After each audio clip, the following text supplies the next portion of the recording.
twentyonepilots as a band is well known for having a number of different hidden clues and references and Easter eggs layered throughout their music and videos and really everything that they put out, all of which are kind of interlinked in some way. Many of them relate back to this narrative that they've been building for so many years, and then others just relate to cool elements of their childhood or their family or things like that that they've discussed or mentioned in the past. An example of this would be the cover art for the album Blurry Face, which was later revealed to tie into the sort of geography of the city of Dima, a key element of the story that they're telling, the Dima narrative. The 9 circles on that album cover line up with the 9 towers of the bishops of Dima, and each of the circles represents a different bishop who's then related to a different song off of Blurry Face. That's one of the most notable examples of something like this happening, but they have, time and time again, hidden clues in their album art, and another example of this is the album art for Scaled and Icy. The cover depicts a dragon breathing yellow fire, and then they have what is essentially the name of the album, a Sai knife,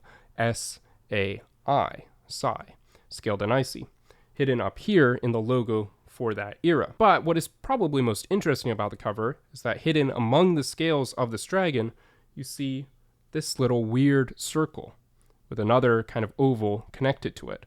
That isn't really part of the normal pattern of these scales, but it is very easy to overlook it and not notice that it's there. Now, I'm not the first person to have noticed this. I'm not trying to take credit for that, but I do think it's interesting, and I think it deserves a closer look than we've been giving it ever since Scaled and Icy came out in 2021. Now, you could say, oh, well, it's just another Easter egg. There are plenty of these. There's even the word destroy hidden among the scales as well. Why is this particular circle with the oval so important?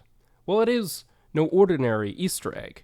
See, this symbol, this circle, the shape, lines up perfectly with a place in Ohio, a place entitled Clancy Way. Now, I'm not joking. This is a real place, not somewhere in the world of Dima and Trench, and here's what it looks like. As you can see, this perfectly lines up with what they gave us on the scales of the dragon, and it is this part here at the bottom, this oval, almost square shape next to the circle, that is itself Clancy Way. Now, what's interesting is the circle has another name. Obviously, it's a different road, and it is called Andrew's Drive, which isn't perfectly akin to Andre, one of the 9 bishops of Dima, but it is reminiscent of that, and I've put forward theories in the past that Andre may be a very key player in the story, even more so than Nico himself. So it is interesting to see that Clancy's Way lines up perfectly with something that's very close to Andre, and in fact, you could say Andre is just a shortened nickname for Andrew. But besides being a real place that exists in Ohio, where Tyler Joseph and Josh Dunn grew up and are known to live, it also is significant because it's on this road, on this street, that they filmed the first teaser of Goner. Now, teaser might not be exactly the right word for it. It really was the first demo version of Goner, but it was released years before they put out Blurry Face, and they weren't necessarily trying to tease a song there so much as a demo of a song that they had that wasn't in its finished state. But that was recorded on Clancy Way, and in many ways people see that video as the first hint or clue towards the story that they would begin telling explicitly in Blurry Face and the Trench. Which seems to me and many others to be an indication that in the year they filmed and released that video, they had this story already in mind. They were already working on building it out, and potentially even knew that Clancy was going to be a key player in the story. But it wasn't just the location of the filming for this demo of Goner. It is most likely also where they filmed the music video for Truce, which is playing a piano in the middle of an empty street late at night. Now, Truce recently, once again, became significant in the story, not just because lyrically it seems to relate to a battle between good and evil and so on, but also because its lyrics were found to be hidden among the latest letter sent from Dima. The sun will rise and we will try again. So again, whether or not Truce itself was explicitly written to be part of the story, it certainly, as a video and a song, has significance in the lore, and in many ways could be related or speak to the ending of the story and kind of the truce that has to be made between Nico and Clancy at the end of all of this. There's also some speculation, given how repeatedly we have seen Clancy Way over and over again, that this is where Next Semester ties in and where the car and Clancy Way converge.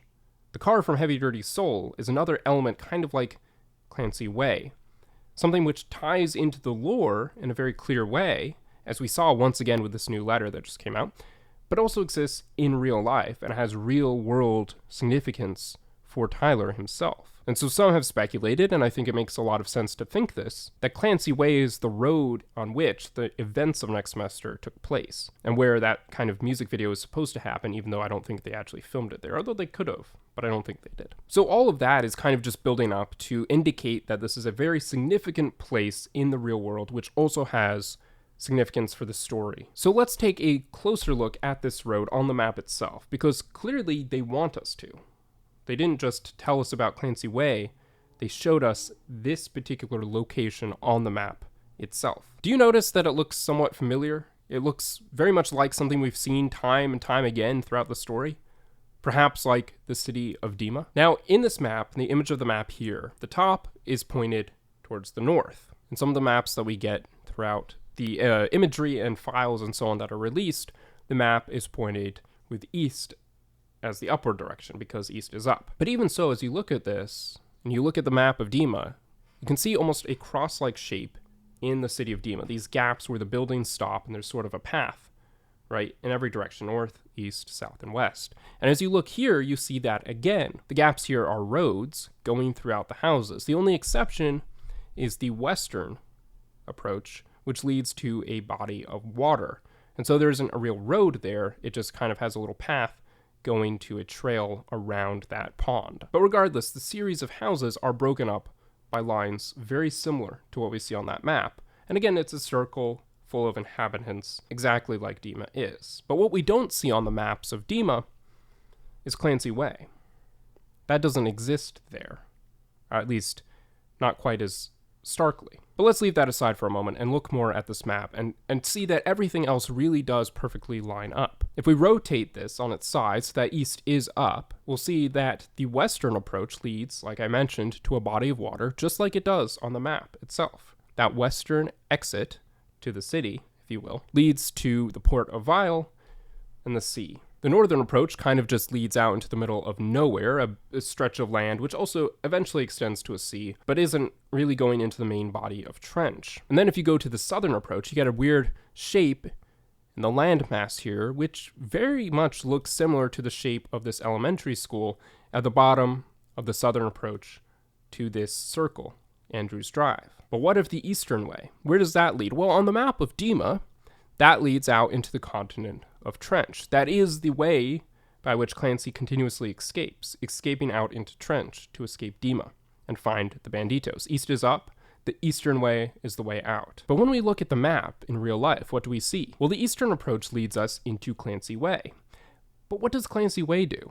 Well, it leads you out a little bit, and then it circles around, and it comes back into Andrews Drive. It's a closed loop. There is no actual way out. You just keep going back around into that circle. So if we map that on to the map, you can see that through the eastern approach, you can leave, go into the continent of Trench, but you're just going to keep coming back. There's a circle there, which isn't marked on the map, but which does seem to be marked in Clancy's own life, in this loop that he's stuck in, this constant cycle that he's trapped in. And perhaps it even could be said that Clancy Way is the drag path that he constantly is stuck in, over and over again. He goes out the eastern exit, because that is the way out, the way into Trench, the way to freedom, but is always brought back.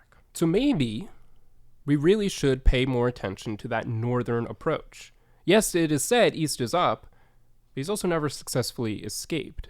Even now, even at this moment in the story, he has once again returned to the city of Dima. Everything brings him back to that city. The western way is blocked by the sea.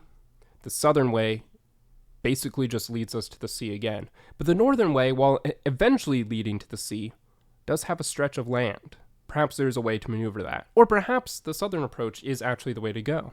It does lead you to the sea, but it leads you to the Paladin Strait, which would eventually just lead you back to the island of Voldsoy. But Paladin Strait also does mention seeing someone on the other side, waiting for them to reach you or waiting to reach them as you make your way to freedom.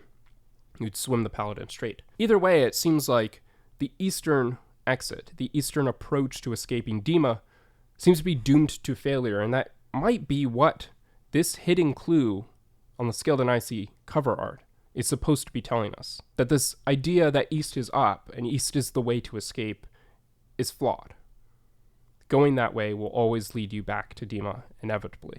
And perhaps, ultimately, what that's trying to say, for the purposes of the story, is that Clancy will always make his way back to Dima because he has to. The only way to truly rid himself of Dima, truly escape the city and be free of the clutches of Blurryface and the other bishops of Dima, is to infiltrate Dima and take it down from within, to overthrow what is there and put something better in its place. And perhaps that is what we were going to see in City Walls. So Clancy Way is not just another cool Easter egg, not just another bit of trivia and a bit of lore that we see sprinkled throughout.